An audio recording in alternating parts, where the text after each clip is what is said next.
28 दिन तक हमने सीखने का प्रयास किया।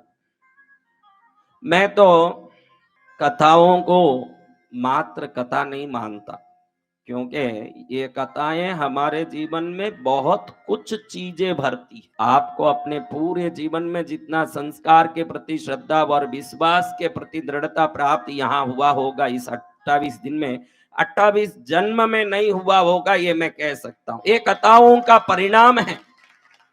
ये क्या है? ये कथाओं का परिणाम है कि हम कथा सुनते सुनते स्वयं को दृढ़, सुदृढ़, सर्वोत्तम दृढ़ बनाते हैं। ये कथाएं हमारे कान में कुछ शब्दों के द्वारा जीवन परिवर्तित करती है। कल सुबह में, आज सुबह मैंने बोला, मेरे जन्म कुंडली में विराजित सभी ग्रह नक्षत्र देवताएं प्रसन्न हो। ये शब्द है। हम तो सदा क्या कहते हैं? मेरा खोटाई सुधर जाए, मेरे दरिद्रता निकल जाए, मेरा रोग मिट जाए। शब्दों की बड़ी महिमा है। आपको रोग मिट जाए ये नहीं बोलना चाहिए, ऐसे बोलते ही वो शब्द रोग को याद दिलाता है। मुझे आरोग्य प्राप्त हो, यही बोलना चाहिए। आपको अगर आरोग्य चाहिए तो आपको आरोग्य की तरफ दिमाग लगाना है। जो आपके पास आज दुख है, उन दुखों के शब्दों का उपयोग नहीं करना। वैसे बोलते ही वो दुख सामने दिख के आएगा, आपके दिमाग में आएगा, मेरा रोग मिट जाए। शब्द तो बहुत अच्छा है, रोग मिट जाए, मिटना भी चाहिए, लेकिन रोग बोलते ही क्या याद आए महाराज? हाँ, तो हमने शब्दों को सही ढंग से नहीं पकड़ा आज तक जीवन में। मेरे दुष्ट लोग परेशानी करना छोड़ दें, ऐसे हम बोलते हैं। क्या? मुझे सुरक्षा प्राप्त हो, ऐसे बोलते ही रक्षा का याद आता है, बड़ा आनंद आता है। हम जब बोलते हैं कि मुझे स्वास्थ्य प्राप्त हो, आरोग्य प्राप्त हो, तुरंत आरोग्य की तरफ दिमाग में कल्पना जाती है और दिमाग में आरोग्य के दृश्य दिखने लगते हैं। नहीं तो मुझे रोग मिटे बोलते ही मिटना शब्द पर ज्यादा ध्यान नहीं जाए, रोग शब्द पर ज्यादा ध्यान जाए, दिखे क्या? क्या दिखने लगे? इसलिए सुबह मैंने इन लोगों को कहा कि मेरे ग्रह नक्षत्र प्रसन्न हो। वो तो होते होते हो, लेकिन वो प्रसन्न शब्द बोलो ने, आप प्रसन्न होते जाते हो। उस शब्द को घड़ी घड़ी बोलते हो तो आप प्रसन्न होते हो, क्योंकि वो शब्द में प्रसन्नता है। प्रसन्नता बोलो, प्रसन्नता। मायूसी बोलो, मायूसी। उदासी बोलो, उदासी। खुशी बोलो, खुशी। शब्दों का चयन बहुत समझ के करिए। अगर शब्द गलत हैं तो वो शब्द को बोल के भी जीवन में परिवर्तन नहीं आएगा। हम हरदम आज की मेरी दरिद्रता मिटा दो प्रभु, मेरा दुख मिटा दो, मेरा संकट मिटा दो, ऐसे बोलते हैं। आप क्या चाहते हो वो शब्द बोलना सीखो जीवन में। चाहते क्या हो? धन चाहते हो? मैं नहीं बोलता मत मांगो। आपकी खुशी, जब तक पूर्ण ज्ञान आए और मुक्ति मांगने का इच्छा नहीं हो, कुछ भी मांगो। क्योंकि वो नहीं मानता हो कि भगवान नहीं है, उससे तो कुछ मान रहा है, मांग भी रहा है। तो मान रहा है तभी तो मांग रहा है, ये उससे तो बेटर ही है जो मांग रहा है, भले ही कुछ भी मांगा हो। राम जाने के ये क्या मांगता है। हम मांगने वाले को मना नहीं करते। कई लोग बोले महाराज ये सब क्या मांग रहे हैं, कचरा मांग रहे हैं, इनको आप प्रेरणा क्यों दे रहे हो? मैं क्यों भाई, नहीं मानने वाले से ये मांगने वाला अच्छा है, क्योंकि ये भगवान है, ये विश्वास तो करता है। इसका विश्वास एक दिन इसको मुक्ति मांगने के लिए भी प्रेरणा देगी, धीरे धीरे देगी। एक दिन वो दिन आएगा जब मुक्ति मांगोगे। आज तो कचरा मांग रहे हो, मुझे भी दिख रहा है, लेकिन मेरे बोलने से आज मुक्ति मांगने वाले नहीं हो, क्योंकि उसके लिए पात्रता चाहिए, उसके लिए एक विवेक चाहिए। वो विवेक आने के बाद ही उचित चीज मांगा जाता है। जब तक वो विवेक नहीं हो, कचरे मांगने के भाव तो हमारे में उत्पन्न होते हैं। फिर भी कोई बात नहीं, मध्यम है हम। कैसे मध्यम है? अधम से ऊपर हैं। कैसे हैं? क्योंकि प्रभु है, ये विश्वास है, तभी तो मांग रहे हैं। फिर मांगना गलत भी होगा तो प्रभु ही क्या मांगना ये भी सिखाएंगे हमको। एक दिन वो भी शिक्षा आ जाएगा कि मांगना कैसे, क्या मांगू, कैसे मांगू, कैसे रहूं। सद्बुद्धि भी आएगी, वो भी प्रभु पर ही छोड़ दो। प्रभु आपके चरण में आए हैं, खोटे खरे जो भी हैं प्रभु आपके चरण में आए हैं। अब सुधारना भी आप ही करो, क्योंकि हमको आता नहीं सुधरना भी। उस दिन मैंने उधर कह दिया कि एक पैर पर खड़े होकर के ध्यान करो, जो मांगोगे मिलेगा। लेकिन मैंने कहा था 1 मिनट या आधा मिनट, 2 मिनट, क्योंकि उससे ज्यादा आप खड़े नहीं पाएंगे। मैं वहां देखता हूँ एक लड़का खिड़की के पास ऐसे जाके अच्छे दीवार के सहारे खड़ा हो जाता है रोज, और कम से कम 1 घंटा खड़ा है। मैं बोलूं कि विमल नहीं खाना तो मानिकचंद खाने वाले केस में है ये। मैंने कहा कि तू एक पैर पर खड़ा हो, इसका अर्थ है कि किसी के सहारे बगैर एक पैर में खड़ा होना है। उधर खिड़की दीवार पर जाके ऐसे खड़ा हो जाता है, बहुत देर तक ऐसे खड़ा रहता है। मैं मन में सोचता हूं कि मैंने कहा तू एक पैर पर खड़े होके असहाय बनकर पुकार। क्या बनना? हाँ, मेरे कोई सहाय नहीं, सहारा नहीं, प्रभु आप ही सहारा हो, ऐसे पुकारो। इसलिए मैं बोला 1 मिनट खड़ो, क्योंकि उससे ज्यादा आप खड़ नहीं पाओगे। और ये महाराज ये करीबन घंटे भर खड़े हैं आराम से। मैं देखा आराम से खड़ा, फिर दिखा दीवार पर खड़ गया है। तो आप संतों की बातों को संतों के हिसाब से ही समझ के करो। उसमें अपना थोड़ा मिर्च मसाला डालोगे तो फिर ये सेवैया नूडल्स बन जाएगा, फिर सेवैया नहीं रहेगा। घर में औरतें देखती है कि भाई आदमी आया कुछ नया बनाना, तो देखती है नूडल्स तो है नहीं, अभी क्या करें, लेकिन लोगों को कुछ नया भी दिखाना, तो ये सेवैया में सिजवान सॉस डाल के उसको नूडल बना के दिखाएगी। यहाँ है जो ऐसे ही है। हम कहते हैं कि सेवैया खाओ, इसमें वो सॉस डालता भरता है। हमने जैसे कहा उस विधि को वैसे ही करो। 1 मिनट किस लिए बोला? 1 मिनट से ज्यादा आप टिक नहीं पाओगे। करते करते 2 मिनट, 3 मिनट, 1 साल बाद 5 मिनट एक पैर में खड़ोगे। जो एक पैर में भगीरथ खड़ा, गंगा को भी धरती में ला पाया। तो आप भी असंभव कार्य को संभव करोगे जब एक पैर में खड़े होके प्रार्थना करोगे। प्रार्थना का तो अनंत फल है ही। प्रार्थना क्या नहीं कर सकता है, हर कुछ कर सकता है प्रार्थना। उसके बारे में भी अभी सुनेंगे कि प्रार्थना क्या करता है, महाराज क्या करता है प्रार्थना, इसके बारे में सुनेंगे। और कल एक बात मैंने देखा, आप सबको समझाना। कल एक भाई एक पेटी में घंटी लेके आके, मैं घंटी लाया हूं, मैं घंटी लाया हूं, ऐसे पेटी लेके घूम रहा था। आज दोपहर में मुझे मेरे सेवकों ने वो पेटी खोल के वो घंटी दिखाई।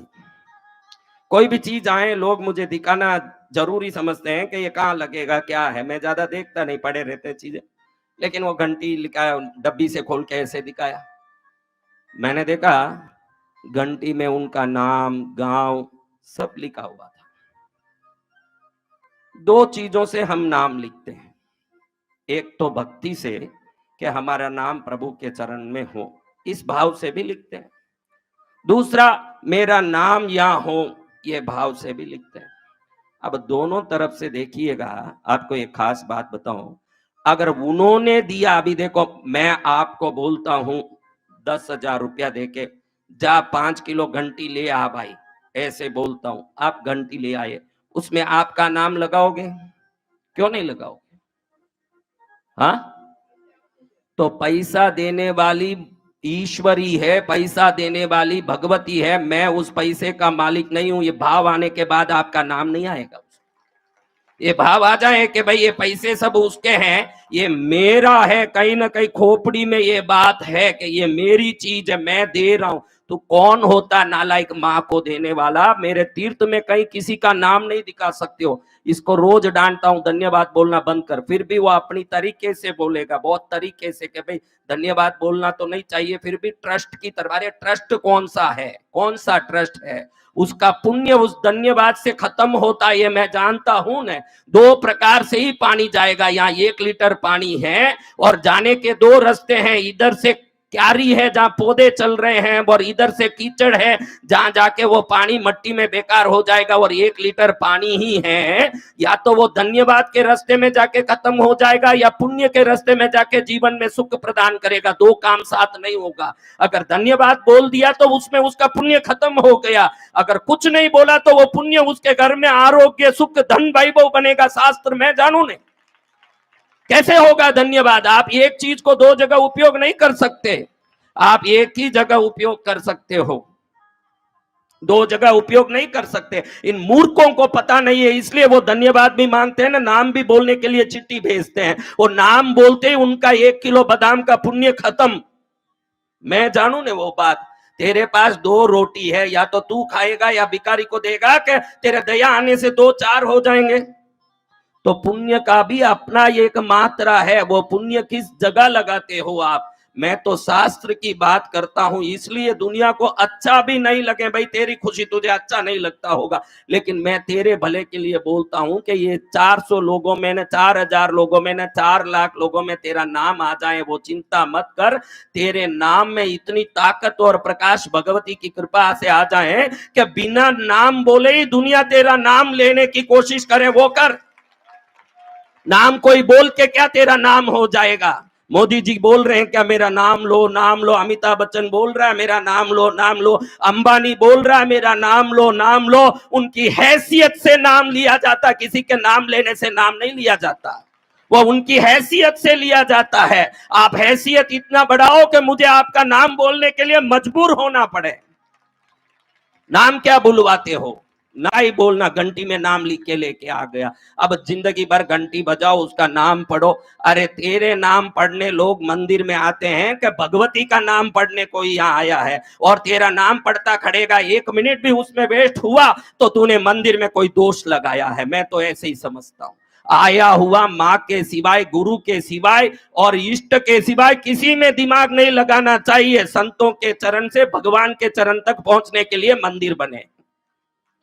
हाँ हाँ, ये पुण्य सब एक लिमिट के होते हैं। तारीफ करोगे तो तारीफ में पुण्य खत्म हो जाएगा। मैं डांटता क्यों हूं कभी कभी, आपको मूर्ख क्यों बोलता हूं?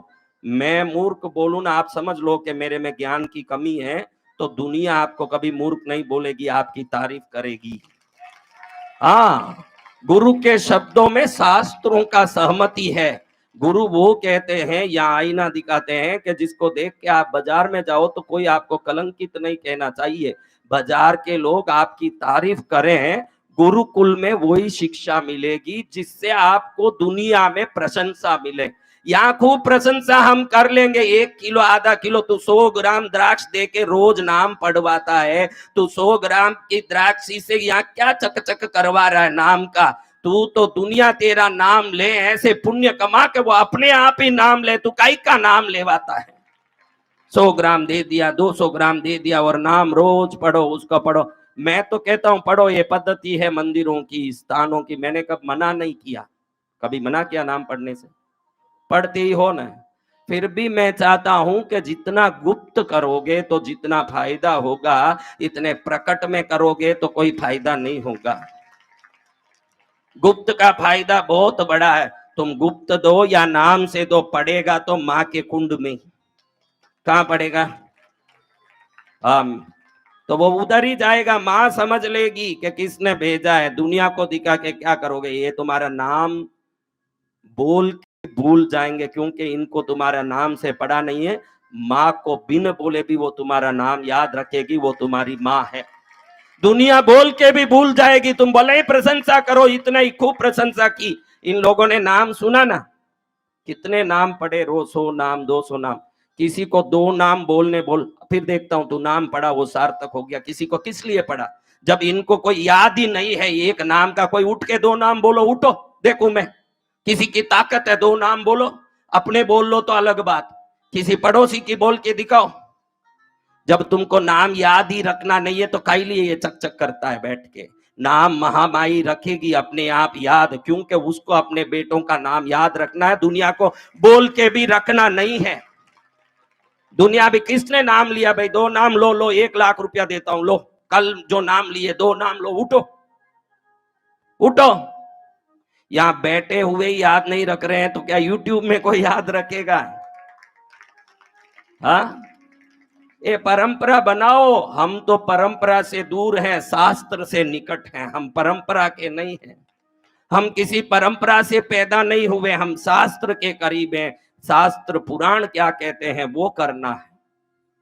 हाँ, तू घंटी में नाम लिख के ले आया, अब घंटी में नाम लिख के करेगा क्या? तेरे घंटी को बजाते दुनिया तेरा नाम पढ़े। अगर घंटी में नाम लिख लेता, आप विंध्याचल जाओ, विंध्यवासिनी के मंदिर में घंटियों में जय विंध्यवासिनी माँ, जय विंध्यवासिनी माँ लिखा हुआ। जो घंटी बजेगा तो जय विंध्यवासिनी माँ, जय विंध्यवासिनी माँ पढ़ते पढ़ते बजाता, हमारा पुण्य और 1000 करोड़ का हो जाए। हाँ, कई एक आदमी का नाम बताओ यहाँ। कोई दिए वगैरह सब बन गए, फोकट में बने हैं। ये इतना बड़ा तीर्थ जिसके अंदर ही भोजन है, रहना है, मंदिर है, पूजा है, भक्ति है, ऑफिस है, उपकरण भंडार है, सभी चीज एक कॉम्पस में हो, वो क्या फोकट में बनता है? हाँ, तो दिए हुए का नाम क्या है? लात मार के भगाऊ नाम की बात करें तो। हाँ, कोई नाम का बोला हो, निकल यहां। दो चीज पसंद नहीं करता, बिना काम मेरे पास आके बात करने की कोशिश करें, या बिना काम नाम के चकचक से पैसे देने की कोशिश करें। इन दोनों को मेरे से कोई ताल्लुकात नहीं। मैं इच्छा करूंगा तब बात करूंगा, मैं इच्छा करूंगा तब तेरे पैसे भी लूंगा। तेरे पैसे वो नहीं है कि तू चाहे ना मेरे दाम में लगा दे, मां चाहेगी तो ही लगेंगे तेरे पैसे,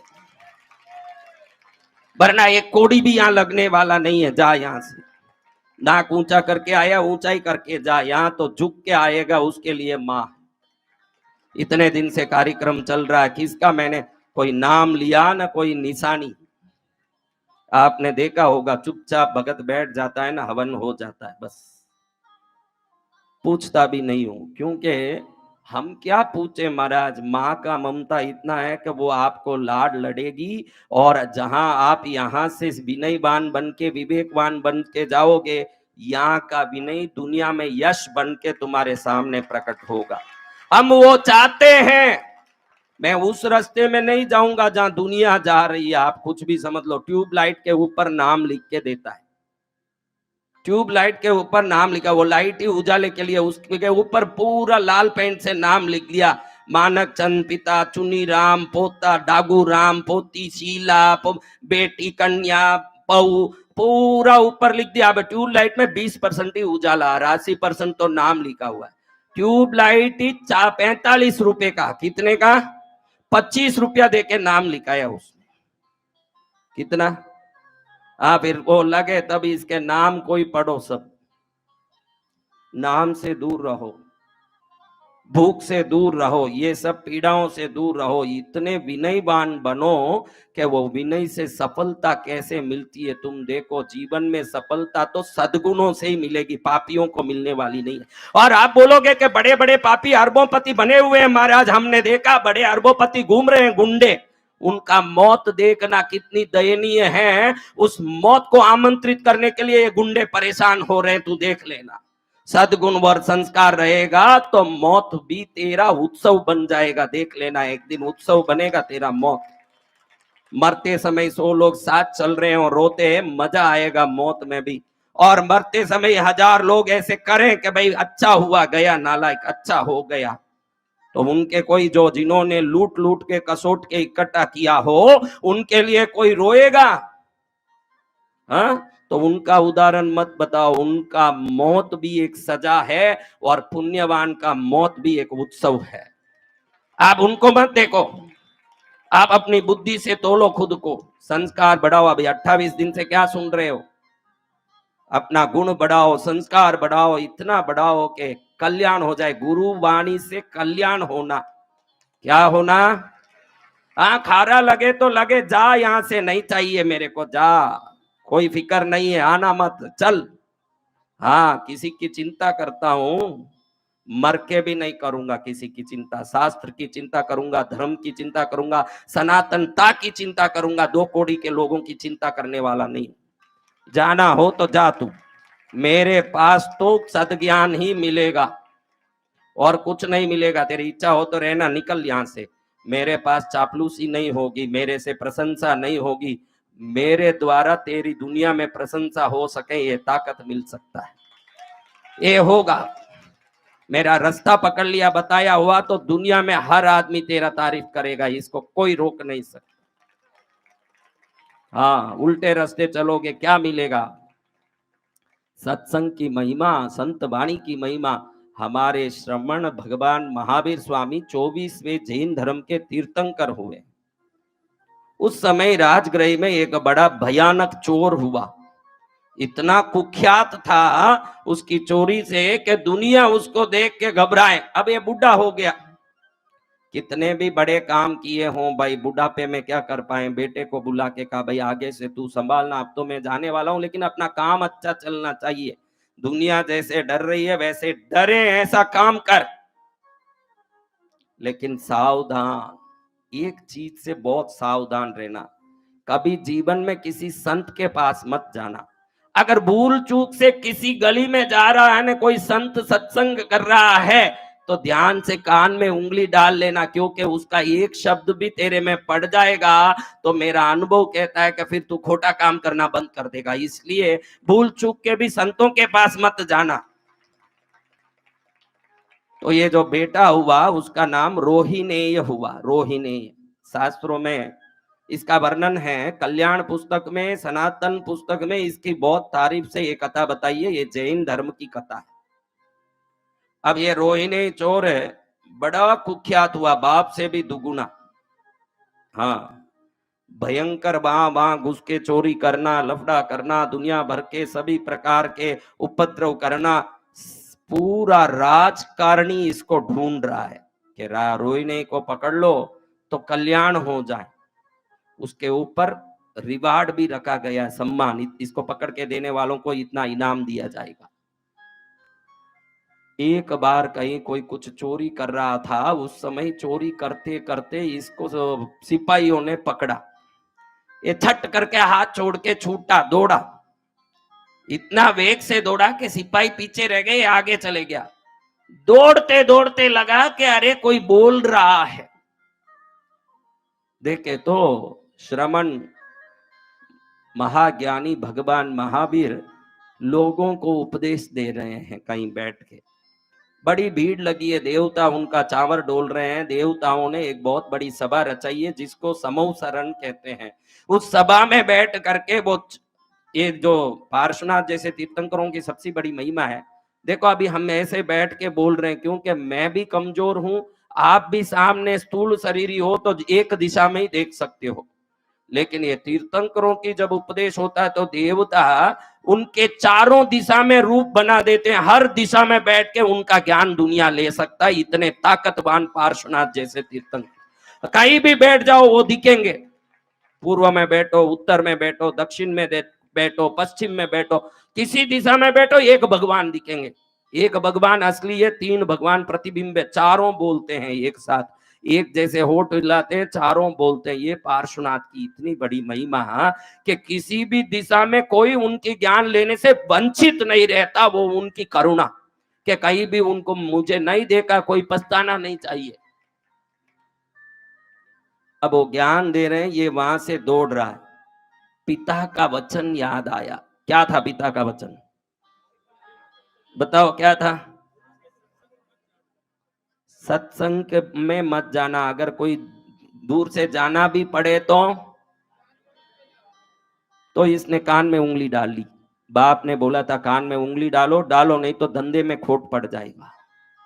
कान में उंगली डाला, आगे जा ही रहा, जू जू समोसर नजदीक आ रहा है, पैर में कांटा छुप गया।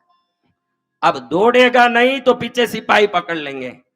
दौड़ना तो कांटा निकालना, और कांटा निकालना तो कान से उंगली निकालना। दुविधा में पड़ गया। बाप ने बोला है कि उंगली निकालो, तो अब क्या करे महाराज? बड़ा दुविधा में पड़ गया। अब ये दुविधा में पड़ के परेशान हुआ, तो परेशान हो करके सोचा कि भाई पुलिस पकड़ लेगी तो जिंदगी भर अंदर बैठ के गिनने पड़ेंगे सलाई, इससे अच्छा है कि कांटा निकाल लो। कान से उंगली निकाल लिया। उस समय भगवान बोल रहे हैं बैठ के, दो शब्द ही कान में पड़े उसको। उस समय भगवान देवताओं के स्वरूप के बारे में समझा रहे हैं सबको। वो समझा रहे हैं दो ही शब्द में कि देवताओं की छाया धरती पे नहीं पड़ती। नंबर वन, क्या बोला उन्होंने?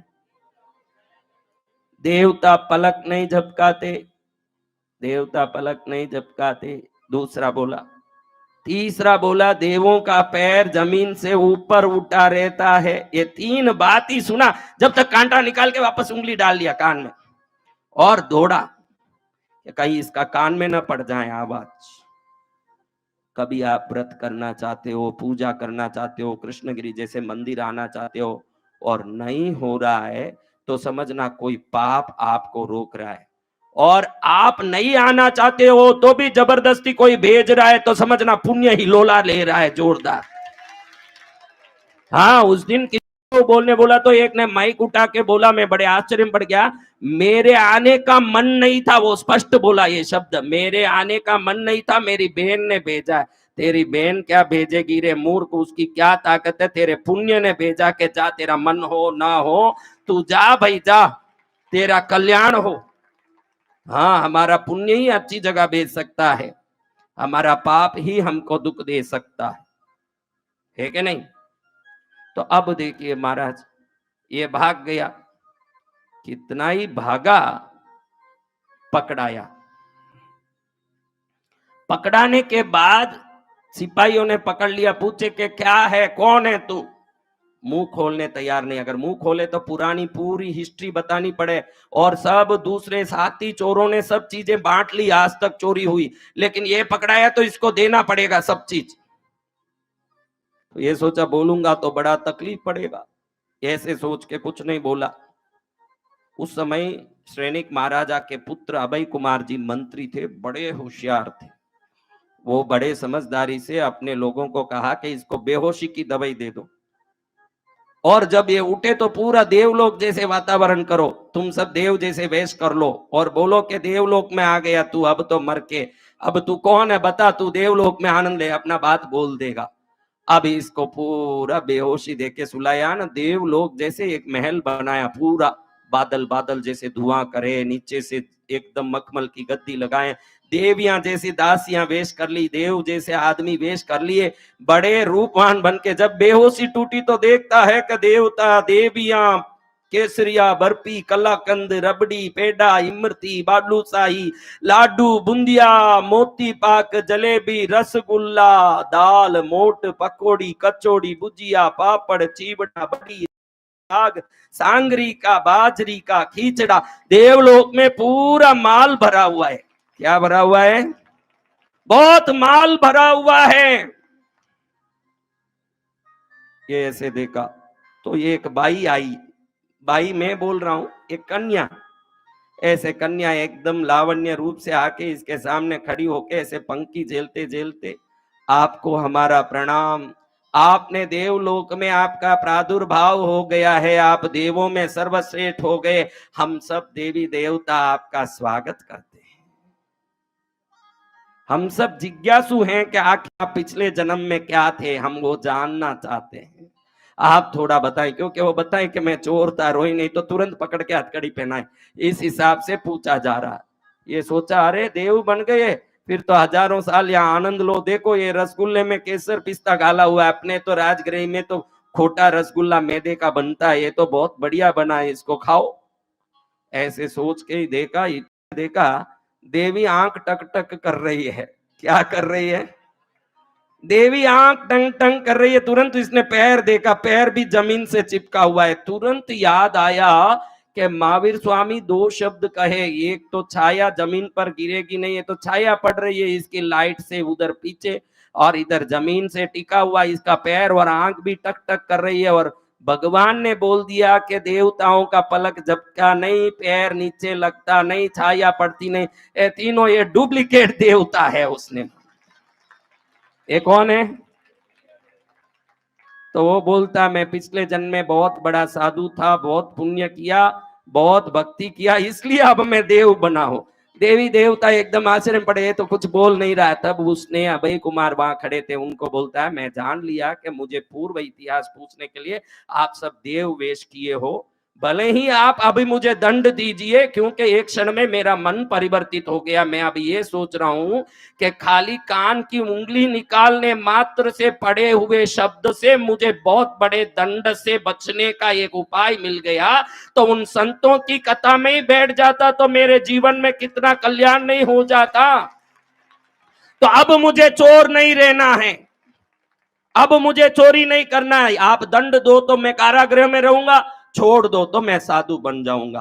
अभय कुमार ने उसका परिवर्तन की सच्चाई को देखते हुए उसको छोड़ दिया, और यही रोहिणी चोर भगवान महावीर के हाथ से दीक्षा लेके उनका परम शिष्य भी बना। कथाओं की महिमा ये, वो परम शिष्य बन गया भगवान का। क्या बन गया? हाँ, कथा ऐसी नहीं भाई, दो शब्द भी याद रखो ने तो वो दो शब्द तारे की मैं रोज आपको कह रहा हूं, विश्वास, ये लिख के आप लगाओ अपने कमरों में, लिखो विश्वास, क्योंकि विश्वास दिखे वो पढ़ के विश्वास ला सकते हो। मुझे गुरुदेव ने कहा है कि विश्वास कम नहीं पढ़ना चाहिए। यही कमजोरी है हमारे में। क्या कमजोरी है? हमारे पास सब है लेकिन हमारे विश्वास दिख जाता है। कभी लगता है कि हमारे साथ कोई नहीं है। जब कोई बात बिगड़ जाए, जब कोई मुश्किल पड़ जाए, तुम देना साथ मेरा, हो मेरे नाम। आप ध्यान रखिए, जब भी कोई बात बिगड़े तो मेरे साथ देने वाले हैं, ये विश्वास आ गया तो उस समय का हिम्मत ही आपको बचा सकता है। ईश्वर हिम्मत के रूप में ही हमारे साथ रहते हैं। ईश्वर हिम्मत के रूप में हमारे साथ रहते हैं, और जिसके साथ हिम्मत नहीं है उसके साथ भगवान नहीं है, ये आप ध्यान रख लो। आपको और कैसे कैसे भगवान दिखेंगे? भगवान हिम्मत के रूप में रहते हैं। वो प्रभु हैं जो हिम्मत बन के आपका उद्धार करते हैं। क्या करते हैं? हाँ, हिम्मत को कम होने मत दो। थोड़ा पढ़ाई में कम हो चलेगा, थोड़ा कमाई में कम हो चलेगा, थोड़ा ज्ञान में कम हो चलेगा। सर्वाइवल ऑफ द फिटेस्ट शब्द को सुनिए, जो फिटेस्ट है वो ये दुनिया में टिक पाएगा और कोई चीज की जरूरत नहीं है। आप मेरे जैसे रहो। देखो हम कैसे रहते हैं ना, देखो इतने लोग यहाँ हैं, कितने लोग यहाँ हैं, कोई अरबोपति भी होगा, कोई 41 लाख दिया ट्रस्ट के लिए। 1 मिनट उसको अलग बुला के मैं बात किया होऊंगा कभी? आपको लगता है? उनसे मिला होऊंगा? आपको लगता है?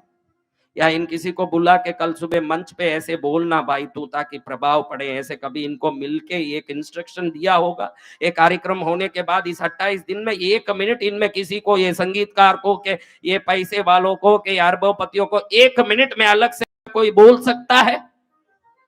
हाँ, किसी को मिला? हाँ, तो फिर सब कैसे चलता है? कैसे चलता है? वो चलाते हैं, विश्वास आने के बाद हमारे मिलने की जरूरत ही नहीं है, वो चलाते, वो चलाएंगे। हमारा काम ईश्वर भजन है, ना बड़ा ना छोटा, ना पैसा वाला ना गरीब, ना बड़े जात का ना छोटे जात का। आए हुए भक्ति करो। हम सब एक माँ के बच्चे हैं, तो उस माँ का भजन करके जीवन सार्थक करें। संतों का काम प्रेरणा देने से पूरा हो जाए। बाद में कोई मिलने आए तो भी मैं नाराज हो जाऊं, कोई बिना काम बोलने आए तो भी नाराज आऊं। मेरा बोलना तो अलग। कितनी बातें हैं, अगर मैं बुला के इनको समझा दूं तो ये अच्छे से आपके सामने बोल सकते हैं। अलग से बुला के समझा दूं कि ऐसे बोल, ऐसे बोल, ऐसे बोल, बोल नहीं सकते? बोल सकते हैं। वो अभी जो बोल रहे हैं अपने मन से बोल रहे हैं। अभी तक वो जो भी गा रहा अपने मन से, वो बोल रहा अपने मन से, बजा रहा अपने मन से। मेरा 1% भी कोई इंस्ट्रक्शन नहीं है, फिर भी सब सभा में तालमेल जम जाता है। यही माँ की लीला। ना कोई ट्रायल देखा। कोई भी महाराज हो तो पहले कलाकारों को बुला के बात तो कर लेते हैं, कैसे बोलना, आज ये बोलना, आज ये करना, आज ऐसे करना। हाँ, कोई आके मुझे कहता है कि इनका ये करने का भाव है, मैं क्या करवा तेरी खुशी। मैंने तो उनसे बात नहीं की। मैंने किसी यजमान को तू हवन में थोड़ा लाभ ले ले भाई, मैंने किसी को नहीं कहा। ईश्वर में लगे रहो, ईश्वर आपके सब काम करेंगे। ईश्वर में लगे रहो। हाँ, किसी से बात करने पैदा नहीं हुआ हूं, करूंगा भी नहीं। आप सोच के कोई मन में लड्डू बांधो तो बांधना, आपका लड्डू आप बांधो। हमारी दृष्टि पड़ी आपके लिए, वो बहुत बड़ा काम है बस। हाँ, आपका बहुत बड़ा काम हो गया, आप ये समझो। एक दो शब्द पढ़ा हमारे महावीर भगवान का, उस चोर के जीवन में कैसी सुरक्षा आई। देखो, एक पल में बराबर बात पकड़ा गई और उसका कल्याण हो गया। विश्वास आना है। क्या आना है? हाँ, ये डिगने मत देना, यहाँ तो विश्वास रहेगा ही, क्योंकि ये जगह का तरंग ऐसा है कि आप ना बोलो तो भी ये विश्वास खत्म नहीं होगा। बाहर जाओगे तो टायर पंचर हो सकता है, गाड़ी में यहाँ मजबूती है, क्योंकि ये जगह का रोड ऐसा है कि थोड़ा भी पंचर होने का संभावना नहीं है। दुनिया कांटा कंकर भरा हुआ है, उसमें गाड़ी चलाते ही पंचर हो सकता है। उस समय विश्वास लिख के रखना। एक सच्ची घटना आपको बता के आज पूरा करना चाहता हूं बात को। एक घटना ऐसी है जो सच्ची में घटी। इस घटना को सुनो, आप आश्चर्य में पड़ोगे कि भगवान क्या क्या नहीं कर सकते। आप छोटे से 2 लाइन में बता देता हूं आज आपको, ये घटना 2 लाइन में आपको बताऊंगा। आप वो घटना तो सुनो। एक बॉम्बे में बहुत बड़े हार्ट डॉक्टर हुए हैं, नारायण दास राव, बहुत बड़े डॉक्टर, यानी उनका हाथ लगने के बाद कोई मर नहीं सकता, इतने विख्यात। कैसा भी ट्रीटमेंट हो, कैसा भी काम हो, दुनिया में उनका हाथ लग गया तो वो निहाल हो गया। और दयालु भी इतने, हजारों हार्ट ऑपरेशन उन्होंने फ्री से किया बॉम्बे में। कोई गरीब आए पैसा नहीं लें, दुखी आए पैसा नहीं लें। आप बहुत बड़ा बनने का जरूर सपना देखिए, उस सपने में कुछ धर्म और दान का उद्देश्य भी रखिए। वो रखोगे तो ये सपना पूरा करने के लिए भगवान सहयोग करेंगे। क्या करेंगे?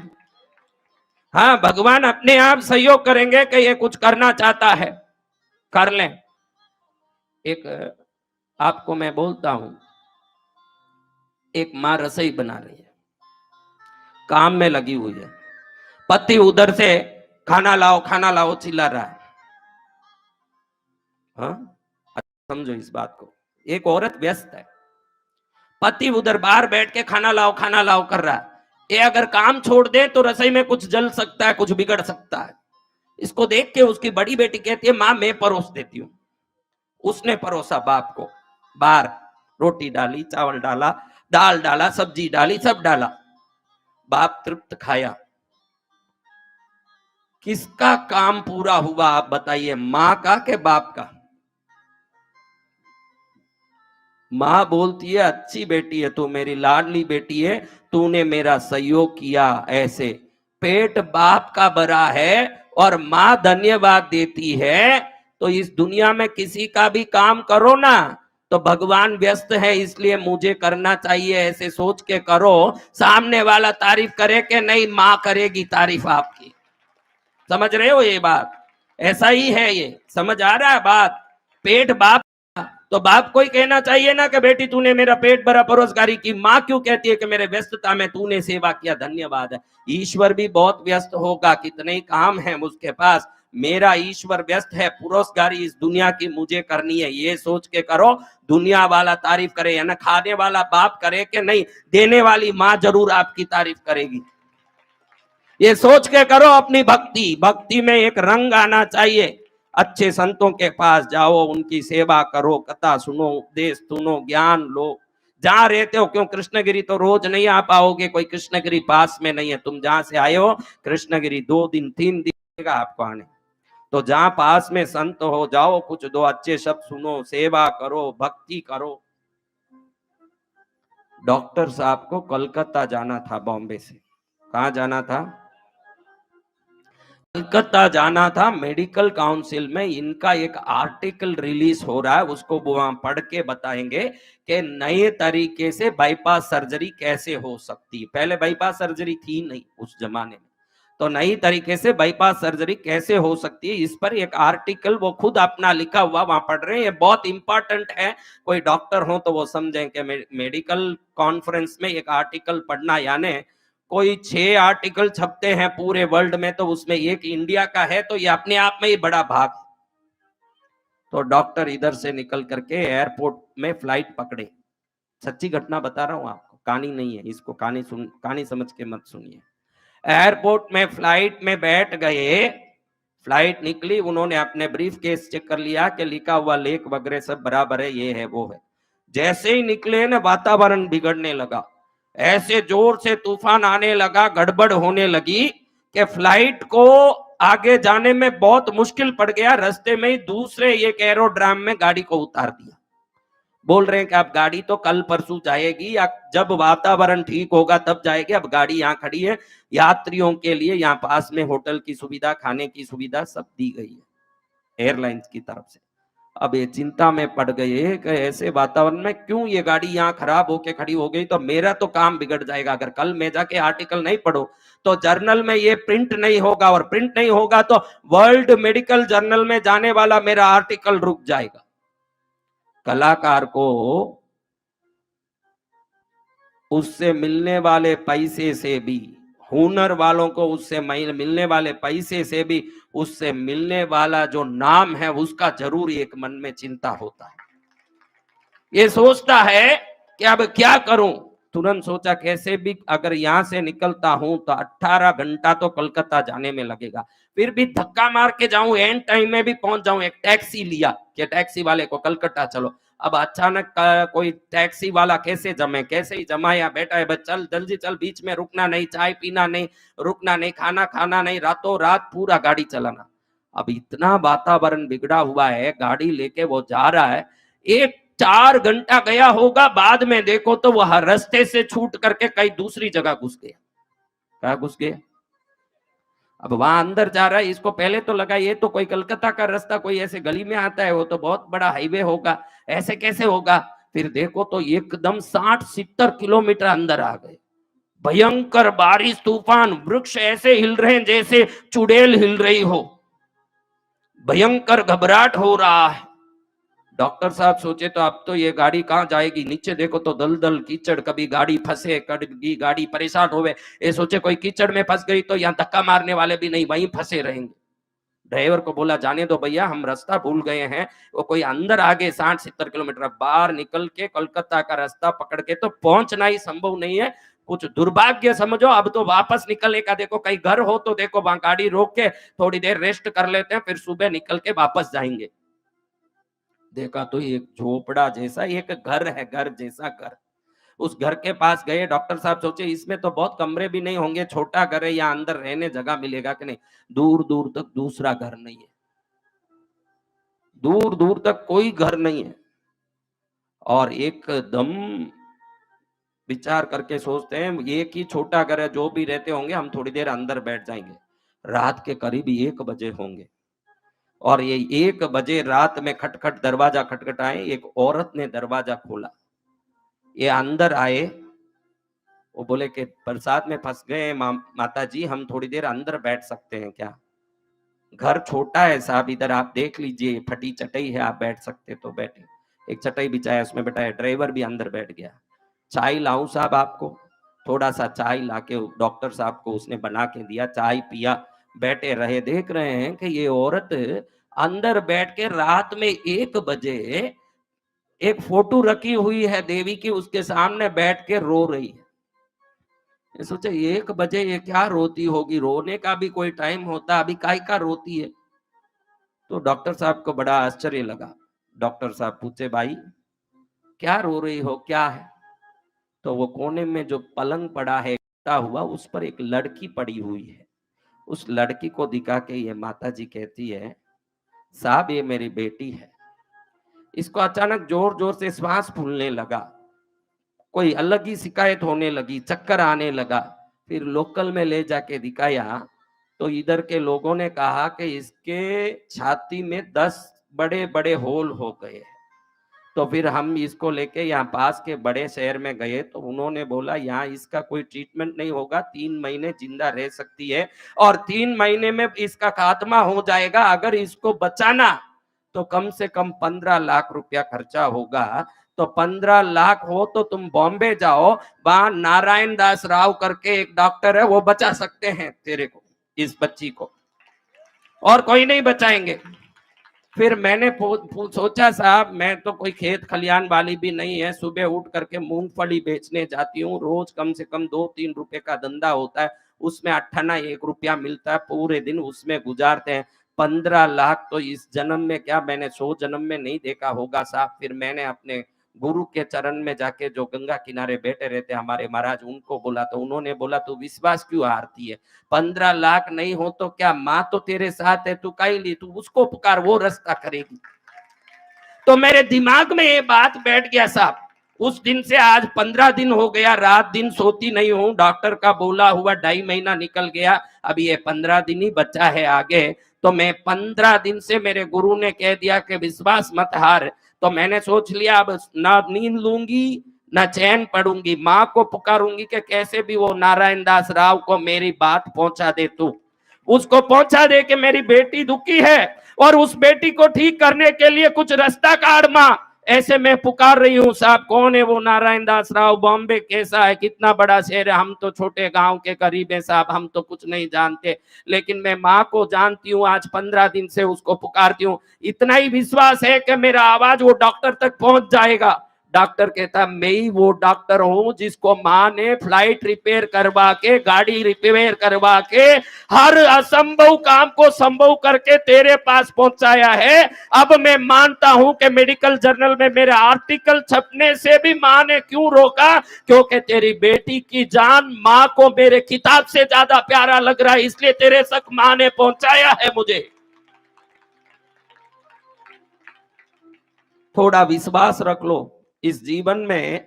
अगर आप कुछ भी रख नहीं पाए, दिया कर नहीं पाए, धूप कर नहीं पाए, अच्छे काम कर नहीं पाए, चलेगा, गुरु महाराज ना नहीं बोलेंगे, लेकिन विश्वास में खोट मत होने देना अपने जीवन में। वो माँ जिसको लाना होगा, अगर पहुंचाना तो मुझे वहां पहुंचा देगी, नहीं तो गाड़ी खराब करके, फ्लाइट खराब करके, तूफान लाके, बरसात लाके भी मेरे घर में कुबेर को खड़ाने की ताकत मेरी मां को है। अगर ये भाव आप में आ गया तो कथा सफल। अगर ये भाव आप में आ गया तो मेरा कहना सफल। मैं वो साधु नहीं बनना चाहता कि राम राम करता रहूं, राम का ताकत आपको समझा दूं, ये बहुत जरूरी है। हाँ, राम कथा करना वो राम की ताकत समझाना, दोनों अलग रास्ते हैं। राम की कथा करके आप में भक्ति जगाना अलग बात है। कई भक्त कमजोर पड़े हैं, कई भक्त कायर पड़े हैं। भक्त वो होता है जो राणा प्रताप की तरह तलवार भी लेना जानता है। भक्त वो नहीं जो भजन करता है। अपने दुख के समय में, अपने संकट के समय में मन का विश्वास और हिम्मत को बढ़ा के दुनिया से लड़ने निकल जाए, वही असली में मां है।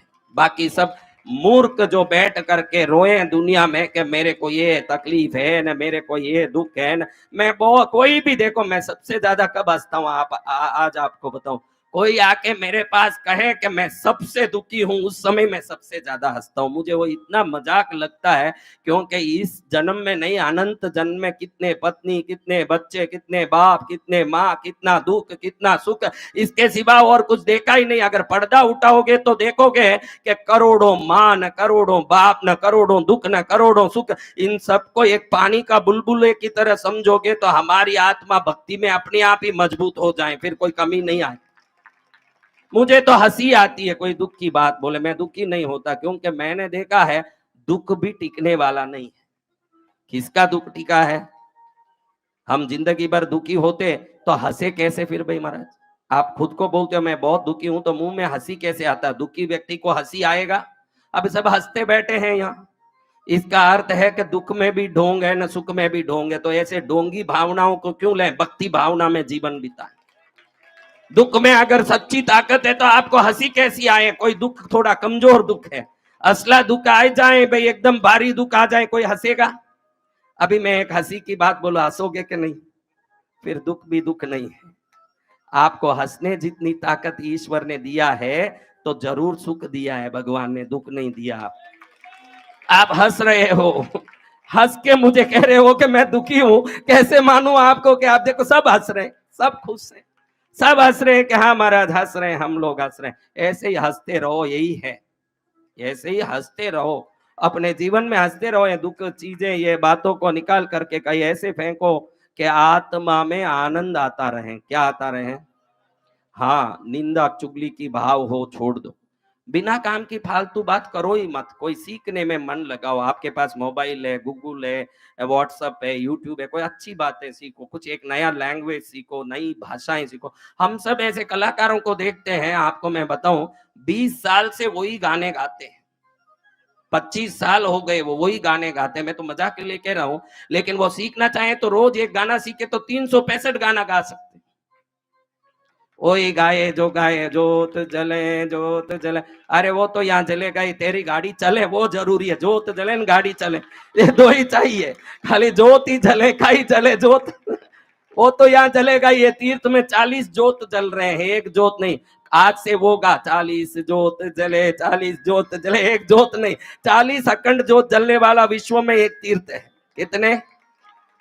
आप बताओ, वर्ल्ड में कोई एक जगह 40 अखंड दिए जल रहे हैं? आप बता दो, मैं देख लूं। आपने कभी सोचा नहीं होगा कि 40 अखंड दिया पूरे विश्व में कहीं जल रहा है, कृष्णगिरी में जल रहा है 40। तो उसका प्रभाव भी है। देखो कितनी शक्ति है। हम यहाँ आने के बाद दुख भूल जाते हैं, प्रपंच भूल जाते हैं। और गुरु महाराज भी ऐसे हैं, अगर कुछ दुख सोचने का अगर कोशिश भी करें तो उनका इंजेक्शन अब हमको दुख सोचने नहीं देता। वो इंजेक्शन ऐसे काम करता है कि दुख की भूल के बैठ जाए। कोशिश तो करते ही हैं कि दुख थोड़ा याद करें, या रहो जब तक दुख आपको सताएगा नहीं। जैसे कहा है कि ऋष्य श्रृंग पर्वत पर रहे, किष्किंधा छोड़ करके ऋष्य श्रृंग पर्वत पर क्यों जाना पड़ा? कौन गया बताओ, देखते हैं। किष्किंधा छोड़कर बड़े भाई का छोटा भाई कौन गया? सुग्रीव। हाँ वही हम ही बोलना। तो क्यों गया? उस एक जगह वाली को श्राप था कि उधर जाए तो उसके सिर के 100 टुकड़े हो जाएंगे, इसलिए वहां जाके स्थान पकड़ा सुग्रीव ने कि यहाँ मेरा भाई नहीं आ सकता, ये सुरक्षा की जगह। ऐसे ही ये जगह भी ऐसी है, यहाँ दुख आएगा तो उसके सिर के 100 टुकड़े हो जाएंगे, इसलिए दुख नहीं आ सकता।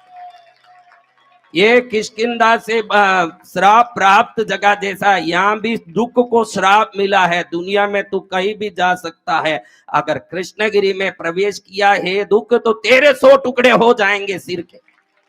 इसलिए सब यहाँ देखो, किसी को बुखार आया, किसी को टट्टी लगी, किसी को कोई परेशानी हुई, 28 दिन में किसी को हॉस्पिटल ले जाना पड़ा, किसी के घर से कोई गलत समाचार आया।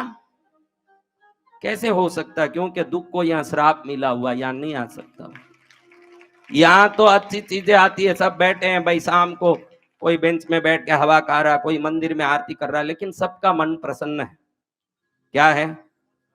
सब अपनी अपनी जगह में बैठे हैं। अब घर जाओगे तो देखोगे कि भाई कैसी जगह में हम रहे हैं। ये ऊर्जा की शक्ति है, जहां जाने के बाद हमारी दिमागी विचारों को भी वो आने से रोक देता है। वो यहाँ की तरंगों की शक्ति। हम कोशिश करें दुख को याद करें तो भी आप देखे होंगे कि यहाँ इतना दुख याद नहीं आता है। तो ऐसे पवित्र पावन कृष्णगिरी तीर्थ को मैं नमन करता हूँ, जहां मां ने हम सबको प्रसन्न रहने की शक्ति दी, और कल तक वो शक्ति हमारे पास रहेगी। घर जाने के बाद भी रहे, यही प्रार्थना कर।